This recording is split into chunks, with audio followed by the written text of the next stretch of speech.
Democratic Alliance has launched its local government elections manifesto, describing itself as the only party that can bring change to South Africa. The official opposition emphasized its successes in the Western Cape, where it governs. Party leader John Steenhuisen says for the first time the DA has a candidate in all the wards across 9 provinces in the upcoming elections. To talk more on this, we're joined by the DA's head of policy, Gwen Ngwenya. Gwen, good evening to you, and thank you so much for joining us this evening. Why should the voters trust you? Well, simply because we have an unmatched governance record, particularly in local government. And I think that's an important thing for people to remember, is that this is a local government delivery. So the kind of metrics or the kind of considerations voters should have at top of mind is which party is known for governing or managing its finances really well, which party is associated with service delivery on the basics, so reliable water, electricity provision, etc. These are the core tenets of local government and should feature strongly on voters' minds. And when you look at, what you say, of course, the party is governing less than 10% of the country's municipalities, but you've been top 5 in terms of, performing municipalities. Let's then look at what you would attribute this as the party, behind to these successes. Well, first and foremost, and you'll see it in our offer where we promise to deliver or to govern in the interests of the people. And that primarily has to do with making sure that we've got the right people in the right jobs. And so for us, making sure that public civil servants are hired based on their competencies for the job as opposed to their political connections is a very important principle. And from there, really much flows through other areas of governing as well. And I'm very interested in one of the things that was in your manifesto, which is looking at the revival of small towns. And you say that they could become economic ghost towns if they are not already. This is a huge issue, I must say. What proposals are you putting on the table to ensure that these small towns are in fact revived and form part of the economy? It might sound terribly obvious, but somehow the obvious sometimes gets missed in South Africa. But, first and foremost, to bring in investment and to drive job creation in small towns, we have to focus first on basic service delivery and making sure that we get the basics right. Far too often, local economic development amounts to some white elephant or some vanity project of the political leadership at that point in time. But really, the best thing to drive investment into any town or city is to make sure that there is reliable infrastructure, electricity that's available on demand, reliable running water. And from there, of course, you can build. So there are areas that we have governed for a long time and where we are very strong on those basics. For example, in the city of Cape Town, where we do aspire and have an ambition to do more than just deliver the basics.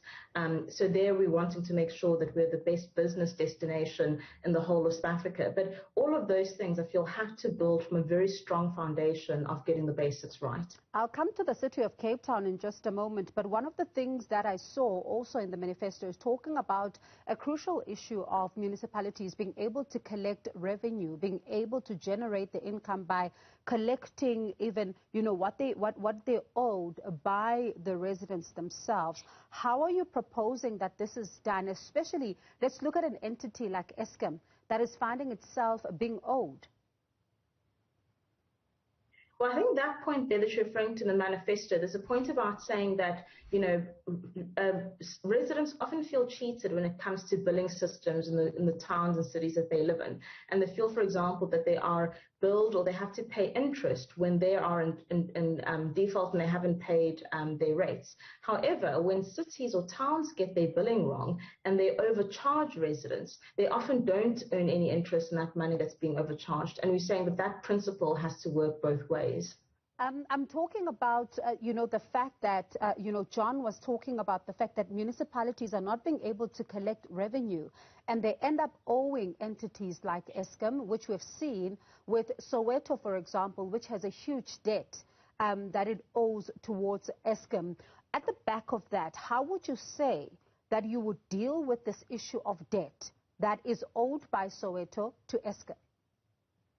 Oh, okay. I understand what you're talking about. So in the delivery of, water, electricity, etc., often households run it. So the important principle there, and I think we see it in almost every single offer that we deliver in the manifesto, that there's this reciprocal rights that municipalities have towards their residents, but residents also have duties. And there are far too many households in South Africa who can, in fact, pay for their utilities, who are not, in fact, doing so. So there needs to be far greater awareness and cooperation together with residents to make sure this happens. And I think that also explains the move in more towns towards installing meters, which is a way in which, we can ensure that those who are able to pay do so.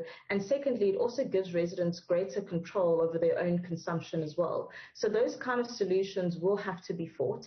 But at the same time, we need to get a proper picture of the truly indigent households in municipalities, those who actually cannot afford to pay. And I think sometimes those lines are blurred. So there are numerous people who are benefiting off of those free basic services who shouldn't be, and many people who should in fact be paying their debt.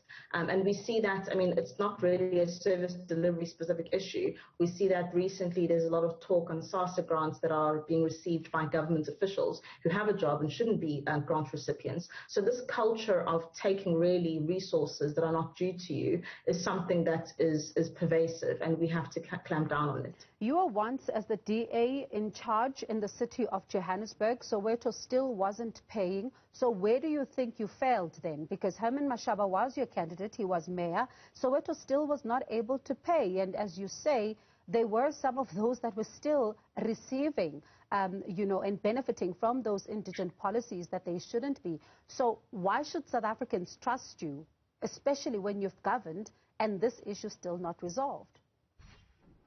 Well, we didn't even govern for a full term in the city of Johannesburg. I know we were making great inroads in terms of fixing the long-standing billing crisis in the city of Johannesburg.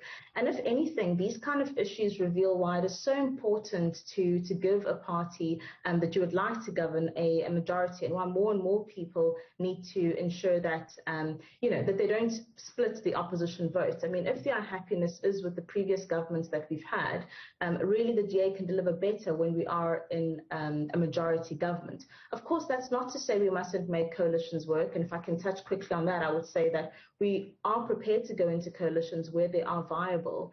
But, coalitions are a tough business, not only here in South Africa, but globally. Just before this interview, I was reading up on the months-long coalition battle that's about to ensue in Germany as they get done their national election. And it looks like they will have to form a coalition government. It's not a South African peculiarity, the difficulty of coalition governments. And so I really do think that in order for a proper assessment of what the DA can deliver, the truer pictures of our agenda in full practice are places like Midvaal, or places like the city of Cape Town, where we're able to govern with the majority, because then you can deliver your own agenda in an uncompromised fashion.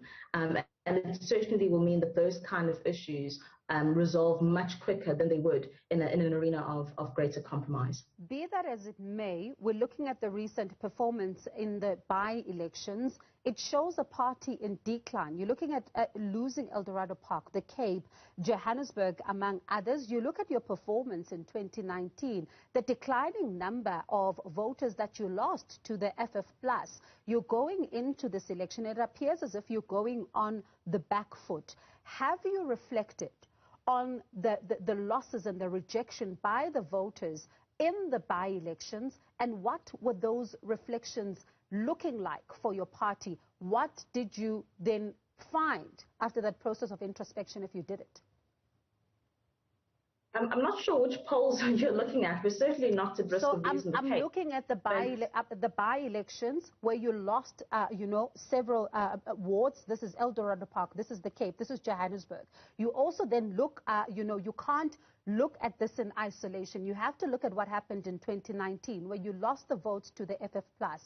All of these are a signal of a party that appears to be in a decline. If you take the recent by-elections, have you reflected on these losses, their rejection by the voters? And if you've reflected on this, what have you seen, and what would you say are the problem areas?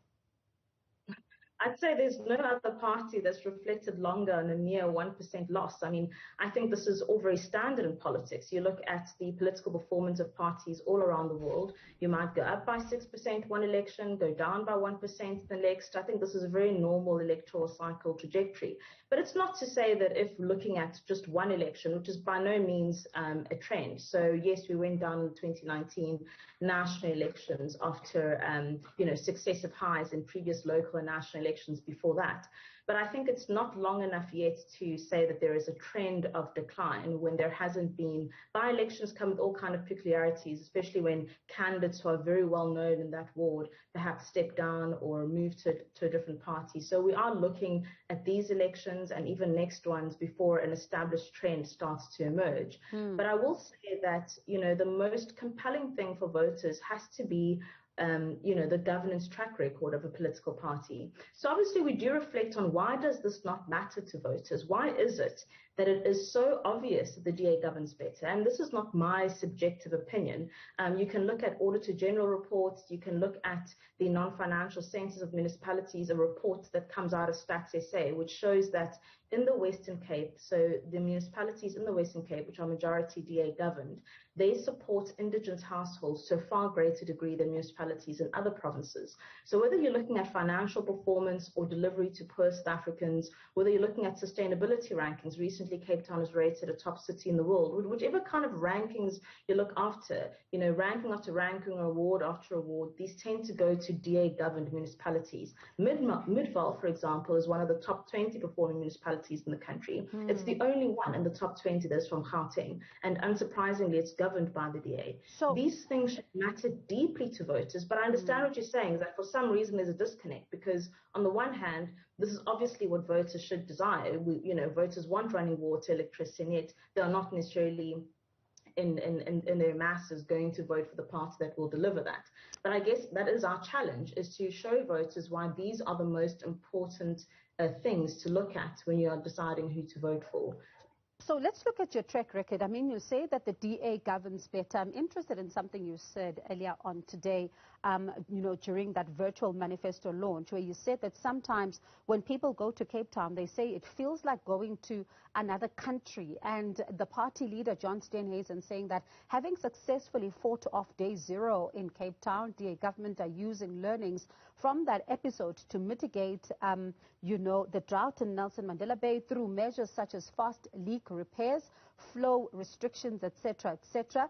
But I'd like us to, there's visuals that are currently playing on air, and this is a drain that is in Bonkolo Drive in Site B. This is in the Western Cape. Now we're showing the viewers a drain that has been leaking, which we're told by residents is over a week now, and this is a cleaner version of what we are showing them tonight, because there's also human waste that is also emanating from that particular drain. Now here, you would admit that the learnings that are showing faster leak repairs are not happening here. If this community is finding itself with this over a week, and also at the same time, you are now saying that you've got a good governance track record in the Western Cape. It does look like, though, the divide continues. It depends which part of the Western Cape you are in. If you are in a more affluent area, you will be able to say that the DA is doing well. But if you are these residents that are inside B with a drain that has been leaking for over a week, you can't say the same. Well, I mean, that example is kind of like me telling you that Paris is one of the most climate-friendly cities in the world, which it is, by the way, and then showing me a factory that, is emitting greenhouse gases or carbon, where there's a factory that's not so environmentally friendly. I mean, it's not to say just because a city, overall ranks well, it doesn't mean you're not going to find any example. Similarly, I'm sure the city with the lowest unemployment rate in the world doesn't have zero unemployment. So somebody could find someone who's unemployed and say, but isn't that where the heart of the problem is, Gwen? Because these residents will not agree with you that things are working smoothly for them. There was a child that died after falling inside a drain. These residents are talking about the fact that this has been going on for over a week, and they say that they've reported it. So for us to say that we are picking one thing and saying that we'll always find that one thing that is not working, it's not the same.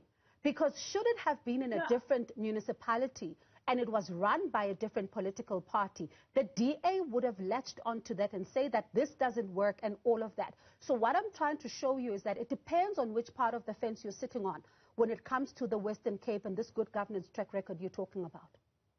No, I think I showed you that it doesn't depend on that, because if you look at the non-financial census of municipalities, the report I was talking about, the DA by far delivers to, basic services like water, electricity, sewage, waste management, etc., to indigent, in other words, the poorest of the poorest households, by far better than any other province. Again, that is not my assessment. That is an objective report that's out there conducted by a third party. That's not my assessment of that. And so it kind of goes back to that example that I was trying to give, is that let's say you are an unemployed person in the city with the lowest unemployment rate in the world. Yes, of course, you are still unemployed. And so the fact that you are living in the city with the lowest unemployment in the world doesn't, it seems kind of small solace for you who's sitting there without a job. But what should be top of mind for you is that even though you're unemployed in the city with the lowest unemployment rate in the world, you're on the best place you possibly could be. So if you're going to be unemployed anywhere, this is the place to be unemployed, because you've got a far greater chance of finding employment. So that's what we're saying, is that if you live in the city of Cape Town, if you can just let me finish this point, for example. Apologies, or anywhere we're just running out of time. Okay, but if you live in any of those cities, you are in the best place possible to then receive services. So there are people without these services all around the country. But if you're going to be anywhere where you are most likely to in the future to receive those services, that is the city of Cape Town, based on those trends. So that is the message to keep in mind. I hear you. In about 15 seconds, Gwen, we're out of time. There's something you said where you said that there's not something special about Cape Town that cannot be repeated in other parts of the country. What I thought about when you said this morning is that if people were to emulate what is happening in Cape Town, then the inner cities will be unaffordable, particularly to those who are poor and not being able to afford the exorbitant prices of property there. Well, if you make sure that you have policies that uplift everyone, then, when jobs get created, it's not just the rich only getting richer. You have, ideally, you will see social mobility. So those who before had no jobs, if you have a well-run city that brings in businesses and investment, you'll see that that portion of the labor market starts to get absorbed as well. So the idea is not just to bring an investment that makes the rich richer, but to bring an investment that can ensure that everyone gets jobs, or at least is in an environment where they have entrepreneurial opportunities. All right, Gwen, thank you so much for your time. We certainly do appreciate it. That was Gwen Ngwenya, who's the head of policy for the official opposition. In just a moment.